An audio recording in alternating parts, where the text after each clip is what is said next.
From the very first day that we take back the White House from crooked Joe Biden, I believe we are going to have the 4 greatest years in the history of our country.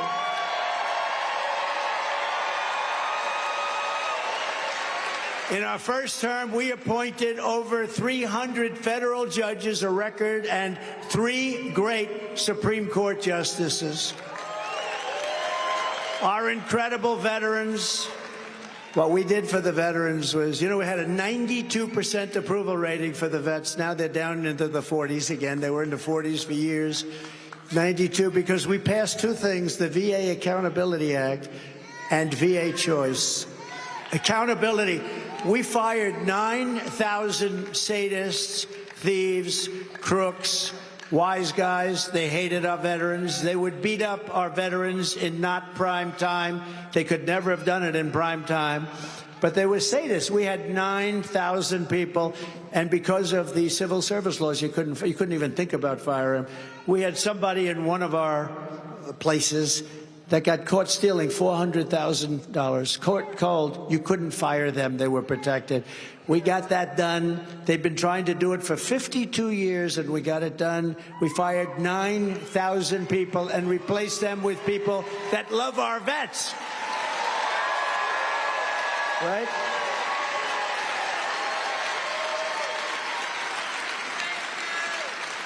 And the other is choice. We were having people stand online sometimes for 2 months, 3 months, 4 months. We have great doctors in the VA, but a lot of administration problems they had. And people were going online, not very sick, and by the time they saw a doctor, they became terminally ill. Literally things that could have been fixed, they became terminally ill. And we did a choice, which they've been trying to do for 52, 53 years. They couldn't get it passed in Congress, and I got it passed in Congress, VA Choice, where if you have to wait more than 24 hours, you go to private doctors in the community.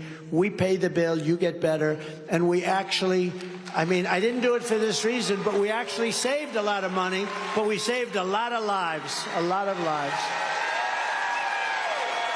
Saved a lot of lives. We fully rebuilt the U.S. military and created Space Force, which was a big deal. When I did that, remember, people were smiling. Russia and China were killing us in space, and now we're by far the leader in space. That was a big deal. Hadn't been done in 78 years. Last one was Air Force. 78 years. It was a great achievement. And I was the first president in decades who started no new wars. Instead, I brought back our troops. We knocked out ISIS, and we brought back our troops. You do remember, though, we defeated ISIS. We defeated ISIS. I say, let's get home. It's time to bring them home. Hillary Clinton used to say in the debates, look at him, that personality. Look at that person. He's going to get us into a war. No, my personality kept us out of wars. You would have never had Russia go in. You would have never had the problem that you just had, the horrible problem where Israel, October 7, where Israel was so horribly attacked. These things wouldn't have happened because they respected me, but they respected our country. Now they laugh at our president. They laugh at him. The guy can't talk. The guy can't walk. Remember when he said, I'd like to take him behind the barn? Remember? And the fake news, see the fake news? Oh, look at all those guys. The fake news said,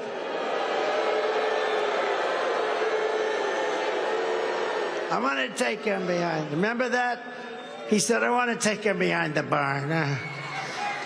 I'm going to take him. And the fake news said, isn't that nice? Oh, that's so cute. That's so cute. He wants to take him behind the barn. In other words, wants to take me behind the barn and go. And the fake news is saying it's wonderful. Then when I said, let him take me behind the barn, I hit him, so they said, oh, that's terrible. He's a fascist. Trump is a fascist. No, if we were ever behind a barn, I would look at him and I'd go like this.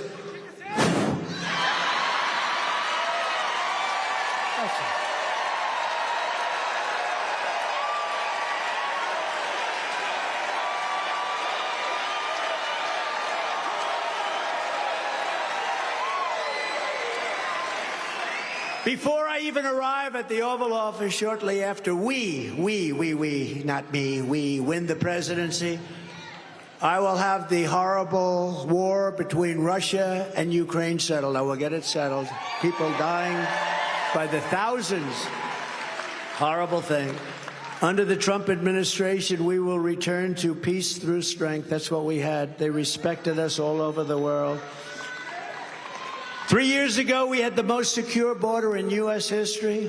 We ended catch and release, built 571 miles of border wall, and got Mexico to send 28,000 soldiers to our border free of charge. You think that was easy to get Mexico to give us 28,000 soldiers free? I got them to give a lot.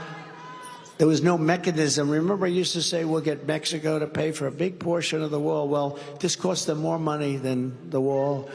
And it wasn't easy, but I said, if you don't do it, we're going to put tariffs on all your cars. We're going to do numbers on you like you wouldn't believe. Sir, we would love to send you 28,000 free soldiers.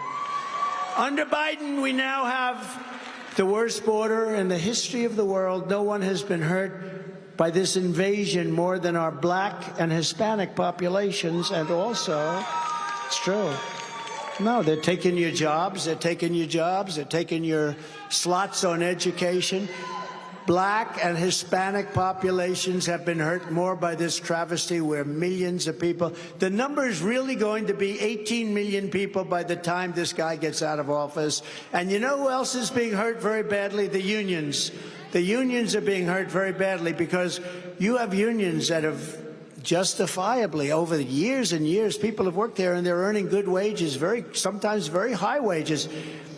People aren't going to be paying 3, 4, 5 times when they can have this. Unions are going to be put out of business. So I don't know how a union can support a guy like Joe Biden. You can't support him. First of all, I don't even think he knows that people are coming in. You want to know the truth? The other day he said, we're thinking about doing something about strengthening up our border. It's about time. We got like 14 million people have come in. But no, I think that's all baked in the cake. That's all baked in. It's not they're actually, they are good, I have to say. They're trying to say it's the Republicans' fault. You know what they do? Over and over. It's the Republicans' fault. I saw it the other day, first time. Like Russia. I don't know anything about Russia, other than I charged them for Nord Stream 2, and I stopped their pipeline. The biggest thing they ever had. And then they say, Trump loves Russia. Putin said to me, if you're really, they say that, I'd hate like hell to have you as an enemy if you're supposed to be a friend of mine, because I stopped the pipeline, Nord Stream 2, going to take care of Germany and all of Europe. I ended it. And then what happened? Joe Biden comes in and he approved it. He approved their pipeline, but he closed down the Keystone pipeline. How do you like that one? And then they say, Trump loves Russia. No, I was the worst thing, and the sanctions I put on Russia, I was the worst thing that ever happened, but I did get along with Putin. That's a good thing. You know, getting along with these people is a good thing, not a bad thing. But we have nuclear powers. They're a nuclear power. We're a nuclear power. The problem is we're nuclear powers. You have a number of countries that have massive nuclear capability, and we have a man that is unable to understand it or talk to people or know how to talk to people. If you look at his rhetoric before Russia going into Ukraine, you would say he's saying the exact opposite of what he should be saying, the exact opposite of what. And he has done a horrible job. He is the worst president in the history of our country. There has never been a president so bad.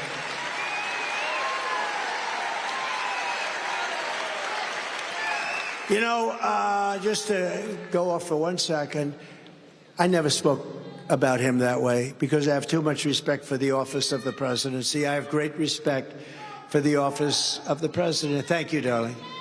But I have great respect for the office of the president, too much, maybe when certain people are in there that shouldn't be in there. But I never spoke the way I spoke now. But when I got indicted over nothing, actually, if you think about it, over being right, I was right about that. The call to Zelensky was a perfect call. In fact, I respect Zelensky for saying That was an absolutely perfect call. There was no threat. There was no anything. Remember, quid pro quo, quid pro quo. They didn't know the tape was, the call was taped. Remember when Schiff went out 8 times quid pro quo? And then when they heard the tape, he just sort of disappeared for a little while. What a sleazebag that guy is. Shifty Adam Schiff. And he could end up being a senator. This guy is a disgrace. He's a disgrace. But you know what? I never spoke very badly. I never spoke like this. Now I say, but when that happened, and then again I get indicted on something else, and and then I realize I've been indicted more than Alphonse Capone, and I say, oh my God. And other lawsuits, civil lawsuits, all worked out through this horrible, horrible group of people. But when I got indicted, just for the first time, I got indicted, and even the press said, he'll never be indicted. He'll never be indicted over January 6th because he never did it. The press was saying that, and they indicted me. Then I said, okay, well, now I'm allowed to talk the facts. He is the worst and most incompetent and most corrupt president in history. The only one that loves him is Jimmy Carter, because Jimmy Carter's administration, by comparison, looks brilliant. It looks brilliant. Jimmy Carter had a brilliant administration compared to Biden. He's the most corrupt president, the most incompetent president ever. I would never have said that, even though it's true. But out of respect for the office, I would never talk that way. But now I do talk that way. He's a bad guy. He weaponized things, and he is a threat to democracy, not us. He is a threat.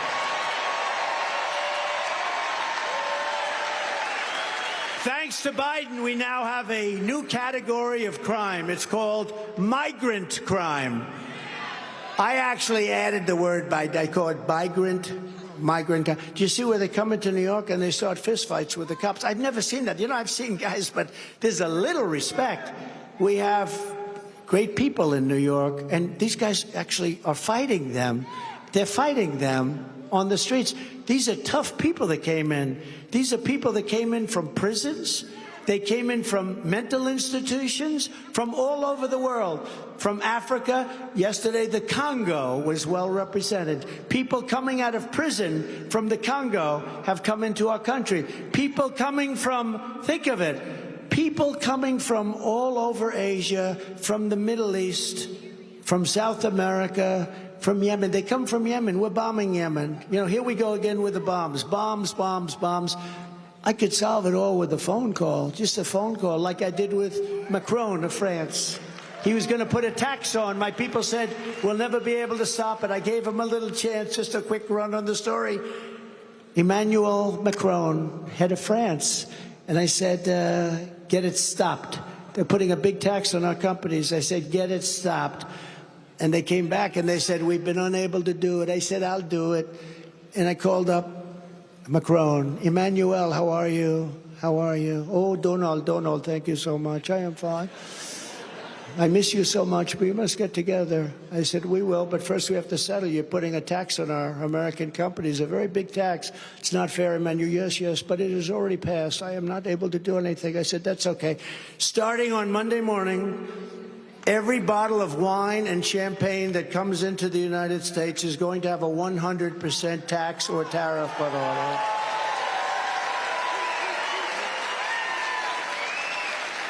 No, Donald, you can't do that. I said, yes, I can. He goes, no way. I said, way. No way. And I said, here's the story. Call me back within 5 minutes. Let me know. He called me back in about 2 minutes. He said, we've decided not to place this tax on American companies. I did so much of that stuff, and I can't. It's so much. And I wish they were all recorded.